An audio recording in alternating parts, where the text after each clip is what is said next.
Okay, so let's now see the first design attempt without inheritance. So we start with a course class, which only got, you can see the course has a constructor make, which will create a new course with a string title and also the real for the course fee, the real number. And you only got two attributes here for the title and the fee. Very simple class over here for course. And then you have, let's say, first of all, you have a resident students class, and then you got constructor make, and then you got three attributes here. You got name, you got courses, and also got the premium rates. Remember, for the resident student, they will be charged somehow with a more expensive tuition because of the premium rate. And also you have the constructor make, which will create a new students with this particular name. And also you create an empty list of courses. So here we just use linked list. You could have made it also list to follow the design program from the interface, but not from the implementation design principle. Also, we can set the premium rates by passing a new rates, and then we'll simply overwrite the premium rate over here. And also, we can register a particular course. In that case, we'll simply say courses.extend. You could have added just another precondition over here and postcondition here as well to make it complete, but I'm just gonna omit them just for simplicity for illustration. And then we got tuition here. How do we calculate the tuition for resident students? The way I do it is simply by declare a local variable to calculate the base rate. Let's add up all the course fee together, and then since this is the resident students, we're gonna apply the premium rates afterwards. So I'll simply go across the course, and then notice I'm just using the S notation here. So I should really say see the item to get a course. So add up the fees for all the courses, and then I'll apply the premium rates at the end, and then that'll be the result to implicitly return.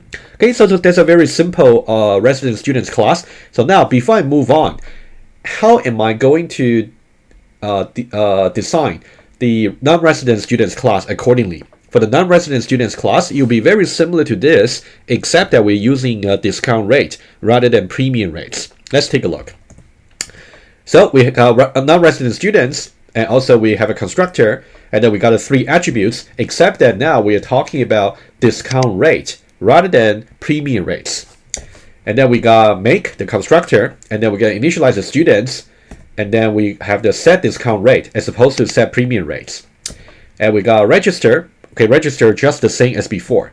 And then we got tuition. You can see this part here, we're just calculating the base rate. The way to calculate it is just by going over the courses and then add up the fee. And now, because we're talking about non-resident students, so we have to apply the discount rate. So now, if you compare this piece of code with the previous one, you can see definitely there are things they share in common. Also, there are things they are different. So how are they different? If you notice how I highlight the lines, you will see that whatever that's highlighted in yellow, so these are the differences. Everything else is basically the same between the two. So now, if you have so much in common between two places of your design, you would know what kind of principle we are violating, right? Okay, we'll get there. Okay, so now let's do a very quick little test about the three classes we have defined so far. Okay, let's say we have test students. We simply declare C1 and C2 of type course, and also Jim to be resident students, and also Jeremy to be non-resident students. And how can we just do a little test just to give you some idea?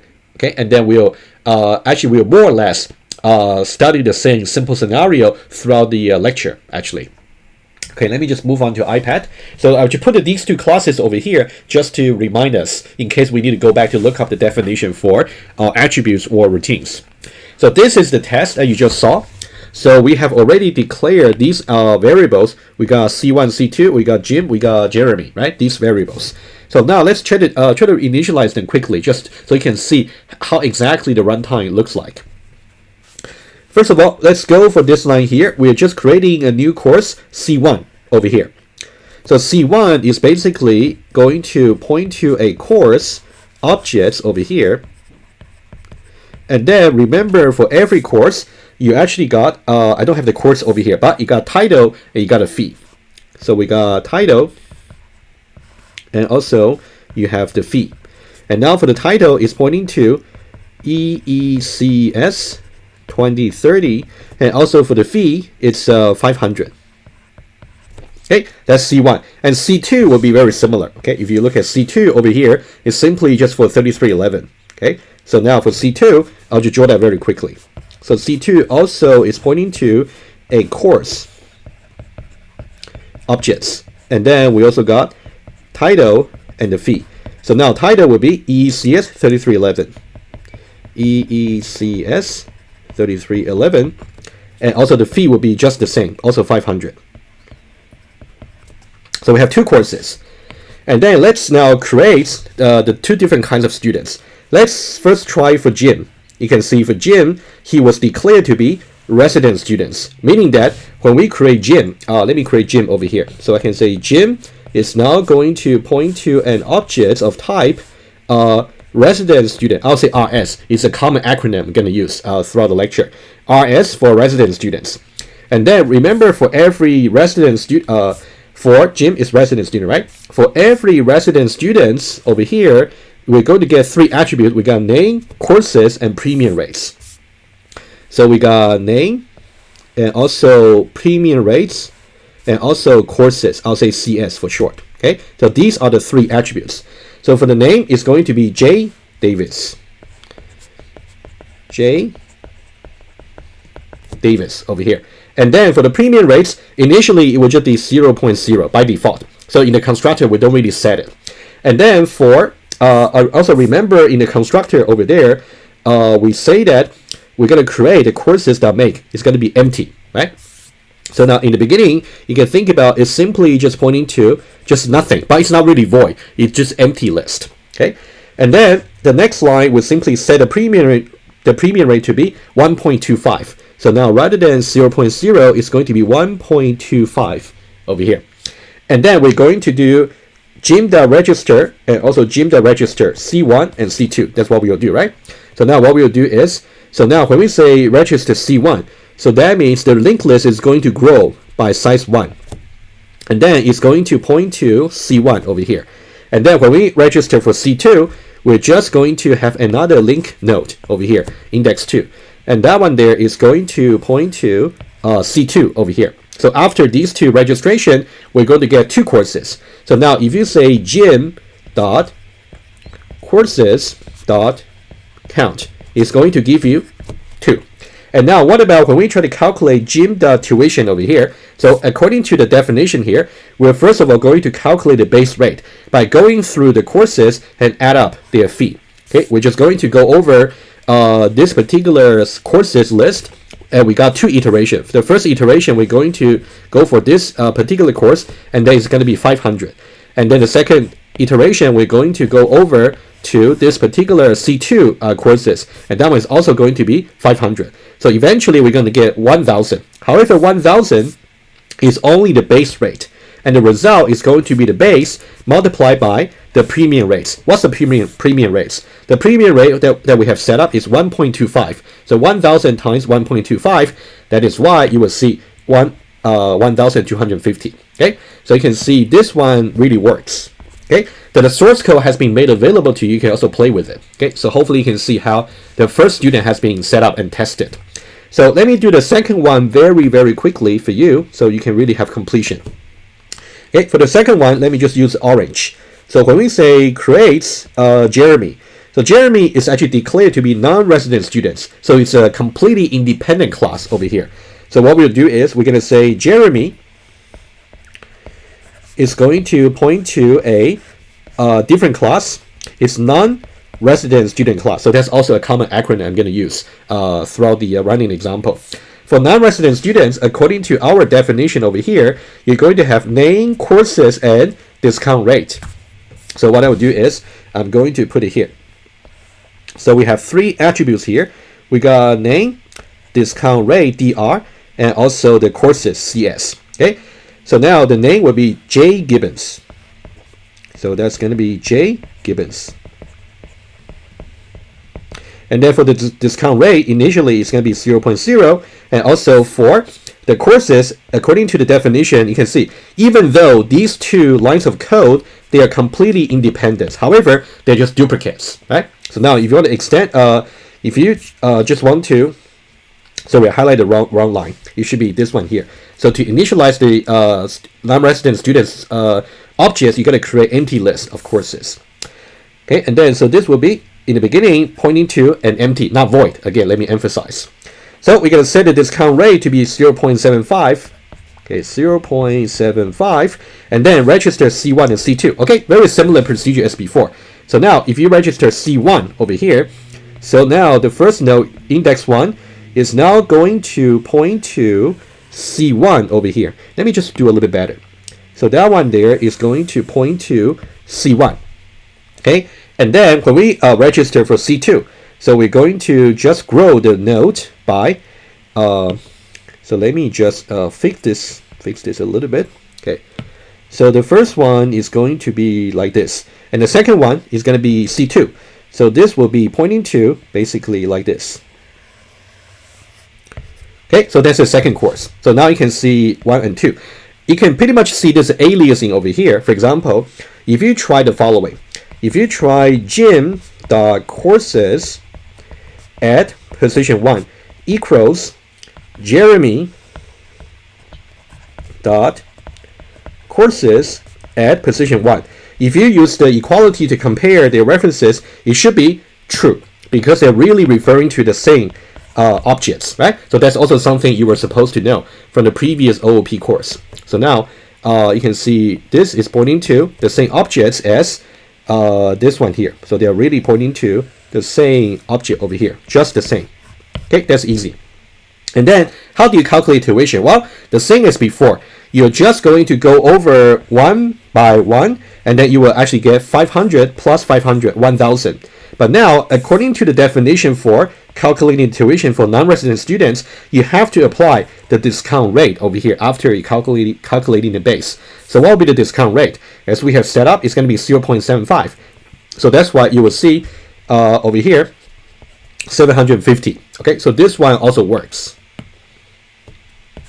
Okay, so that's just a very complete walkthrough about how we can set up like a simple scenario where you got 2 courses. Also, you got 2 students. They are classmates. Basically, they are taking both courses together.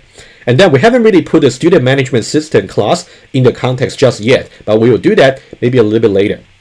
Okay, so that's about the runtime for this first design attempt that we do without the inheritance. So now we should really go back to this particular design over here. So that's the test we just have finished. So now we should really go over about what's really the issue with these classes without inheritance. So what design principles do we violate by creating these 3 classes without using inheritance? So that's the question. Okay. Let me just give you some idea over here. So for design attempt number 1, the current one, and the next one in the next video, we always use 3 criteria to judge whether their design outcome will be satisfactory. Okay, let me switch to my iPad. Let me give you an overview quickly about the design criteria that we're going to use. Number 1 is about the cohesion. Okay, so you should know what cohesion is. And number 2 is about single choice principle. Okay, and number 3 is really about how do you really build a student management system. How easy would it be to really operate that particular management system? So these are the 3 criteria I would like you to think about to judge each design attempt before we get to inheritance. Let's talk about the first one. What about cohesion? What's the definition for cohesion? Well, each class should have a unifying theme of purpose, meaning that every attribute should really be relevant to the class that you're building. So do we really satisfy cohesion? I would say yes, because let me just show you how you can judge this. Let's consider the non-resident students class, and now try to go over every attributes and routine to see if they're relevant to the concept of non-resident students. That's basically what you have to do. Okay. Name definitely is relevant.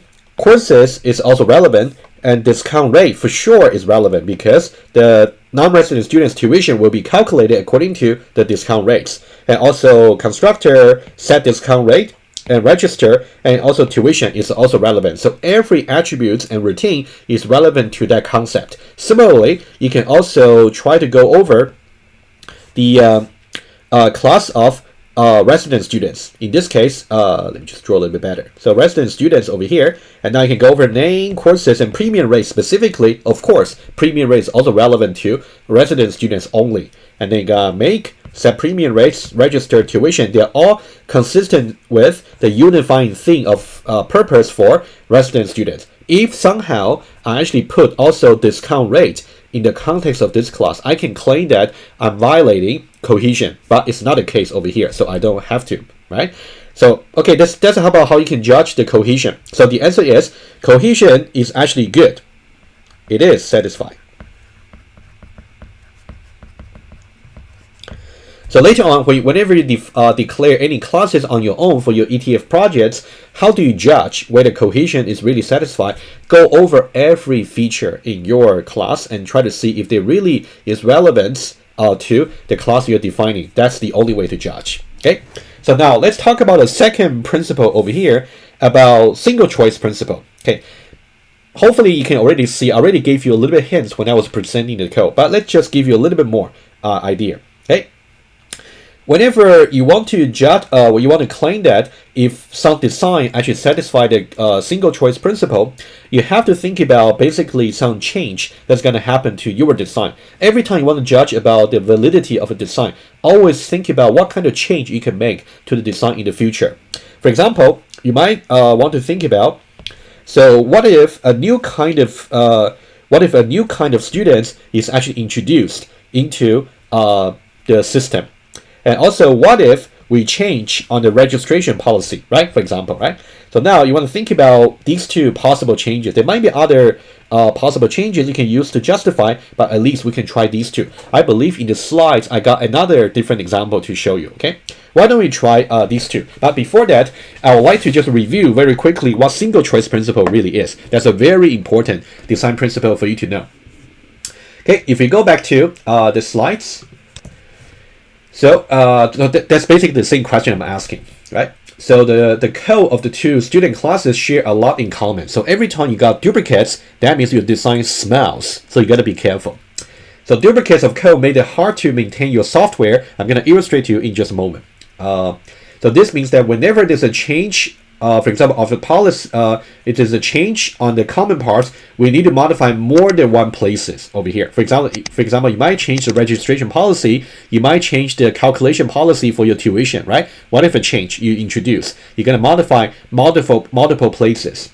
So this will violate the single choice principle. In order to satisfy it, so that means whenever there's a change that's needed, there should be only a single place or a minimum number of places. It should be no more than necessary that you have to make that change. That's a single choice principle.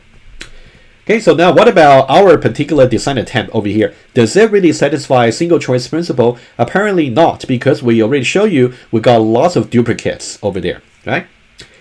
So let's say this. So let's talk first about the what if we changed the registration policy. Let's say rather than always let the student register a course unconditionally, let's say we have some maximum capacity for the students. Maybe students can only register up to maybe 6 courses, let's say. If we introduce this policy here, is there only a single place or a minimum number of places that we have to change? The answer is no. Let's take a look. Okay, so the change that the slide proposed is basically the second one that we talked about the registration policy over here. Let's take a look to see how we can change the registration policy. So let's say this. We have to modify both the registration policy for resident students and also for non-resident students, both of them. So it's not a single place. Specifically for the register over here and the register over here. So now you can see currently they're simply consistent currently, right? They're simply using the same unconditional extent. But now we want to change that into to say if the maximum capacity has reached, you're going to output some error. Otherwise, you're going to extend, basically, right? So that's what we want to change. I'm just going to write out, sketch informally, but you will see the exact coding in your slides. And now, is this the only place we have to change on the register? The answer is no, because we still got this particular student we have to change. If you didn't make this modification over here, you're going to have inconsistent registration policy among the students, which is not the case, which is not good. Okay, for this one, we do basically you can think about just copy and paste this particular code again. So you're again producing duplicates in order to maintain consistency. So that's simply because your design is flawed. It's just not the way to go. So I'm going to say if some maximum capacity is the case, I'm going to signal some error. Otherwise, we'll do our unconditional registration by extending the linked list and the end. So you can see again we are having duplicates over here. And later on, what if the course registration policy is changed again? In that case, you have to modify not only this but also this. So again, always you will suffer from this. Imagine that if you have 100 kinds of students in this very big student management system. If I change the course policy that I want to be consistent among all the students, how many places do you need to modify? 1, 2, no, 100 every student. So that's why this particular duplicate is very bad. Okay, let me just talk about one more. Okay, another one that's really mentioned in the iPad over here is what if you want to introduce a new kind of students? Okay, let me just sketch the idea to tell you what I meant. So currently the way we actually create the classes, you can see only the yellow highlighted part is actually different. So now if I want to create a new student, let's say maybe international students, if I want to do it, I will simply just create a class over here, for example, and then I'm going to call that maybe class, let's say international students, for example, right? And then I still need to duplicate name, courses, and also maybe they got some international student rate. I'm just making that up, something like that. And then you still have to set the rate, and also you have to do the register, and also you have to calculate the tuition. You can see all these will be lots of duplicates just like before. So you can see this part will be duplicated, this part will be duplicated, and also register, and also tuition. Everything will just be duplicated really. So whenever you introduce new students, you will just have to copy and paste, resulting in lots of duplicates. That's not the way to go. One more example about the violation for single choice principle is on the slides. I'll let you read it. I'm going to skip it for now. Okay, you pretty much got enough idea. Okay, so here, what if we change the way to calculate tuition? In that case, you can look at the slides and see what change is really necessary and how many places do you need. It's not a single place, so we're still violating single choice principle. Okay, so that's about the second criterion to really judge. Okay, so we satisfy cohesion, but we violate single choice principle. What about the third criterion? The third criterion, let me just go to the slides to show you. How do you build a student management system based on these two classes? Let's say resident students and also non-resident students. So that's our criteria. How do you build a student management system class accordingly? Okay, let me show you a little bit of coding on the slides, and then I'll visualize that to you, and then we'll see why it may not be a good idea to use this particular design. We'll see. Okay, also has to do with the convenience about how you can maintain the consistency for your system. You want to really minimize the manual work in order for you to maintain the consistency as much as possible. Okay, so let's take a look. How do you really define a class student management system that's going to contain a list of resident students and also non-resident students? Okay, so now student management system here.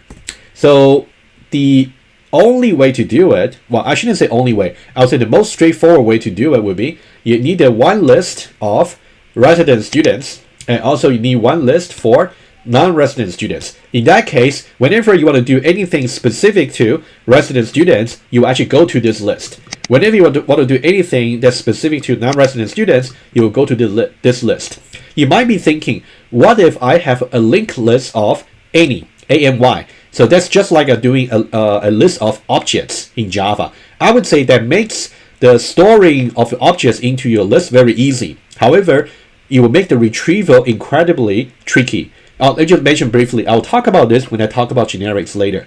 If you simply got an array or linked list of any objects, like an array of objects, in Java, whenever you retrieve any item from the list, you have no idea what it is dynamically. So you will definitely have to do lots of typecasting, which is not the way to go. Okay, so let's not worry about that option there. It's simply just not good. Okay, you should really avoid try to have a collection of any type or object type. That's really what you want to be as specific as possible.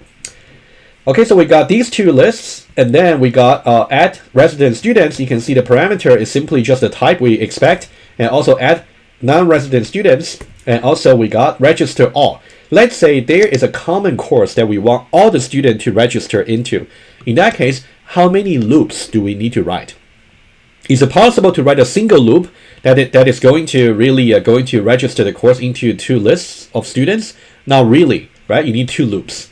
The first loop, we're going to go across the RS, and the second loop, we're going to go across the NRS. Now imagine this. If we got many kinds of students, let's say, again, let me exaggerate a little bit.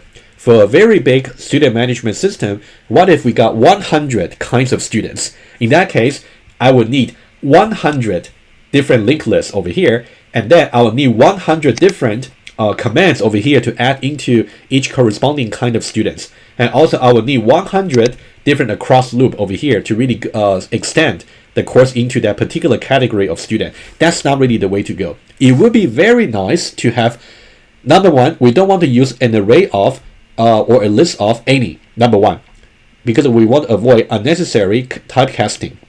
And number two, we really want to make sure all kinds of students that we have in this student system here can be put into that single list. That's really what we want to have. Okay, inheritance can solve this problem, but not for this design attempt without inheritance. Okay, that's exactly what I meant. Okay, so now let me go back to the slides, the iPad over here. Let me do a little bit of illustration to you. Okay, visually. So now these are the codes that I just talked about on the slides over here, right? So these are the attributes and also the loop. So now how do we build the student management system? Very quickly.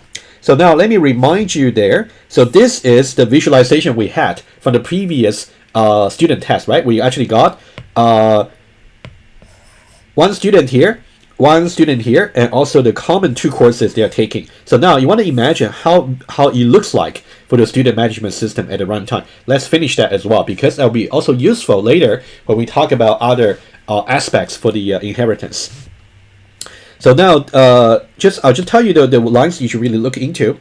So we have, let's say, SMS of type student management system. Let's say we got this class over here, right? Student management system here, just another acronym. And also we're going to create an empty student management system. What does that mean? What that means is I'm going to, let me use a different color here. Why don't I use this one here? Let's say SMS is pointing to a student management system objects over here. And then we have RS, we got NRS. So these are the two attributes we have. They're both linked list. So we have RS, we have NRS. Initially, they simply just pointing to just empty list. Again, they are not void, just empty. And then we're going to say SMS.addRS and then RS. You can think about RS over here. For example, it could be like a gym. Gym is of type RS, right? And then we also want to add NRS, and then NRS over here. You can think about, we also have it because, for example, Jeremy is also of the right type, NRS, right? Think about when we say add RS over here, gym. What we're doing is, so this list is going to be grown of size 1. And that one there is going to point to this student here. We're just introducing one extra layer for the object structure here. That's why I really want to visualize to you, so you don't really get lost. And then for the second one there, so we say add an NRS, and then we want to add Jeremy. So what we'll do is grow the size of this list over here. So now it becomes index 1. So now it's going to point to the Jeremy object over here. Okay, so that's the extra layer we have introduced. So now what does it really mean when we try to say register all? So that's something I want to illustrate to you. When we say SMS register all again is going to register a particular course. Let me just introduce one more course for you. And then we're going to go over these two arrays. Let me say I want to introduce one more course. For example, let me put it here. Let me use a color which I haven't used. How about deep blue? Okay, let me put it here. Let's say the course over here is, let's say course And then again, we got title, and also we got fee. Let's say maybe EECS, maybe 3000. Okay, let's say that's a common writing course or ethics course. And then the fee would be maybe still 500, doesn't matter. So now, in order to make sure every student in the student management system is actually registered for this course, so what should we do? The way we do it is by doing this. Okay, the diagram may get a little bit messy, but I want to show you the process over here. According to the code over here, we're going to run 2 loops. The first loop will only go over RS. The second loop will go over NRS. So what we'll do is, let's go for the first loop.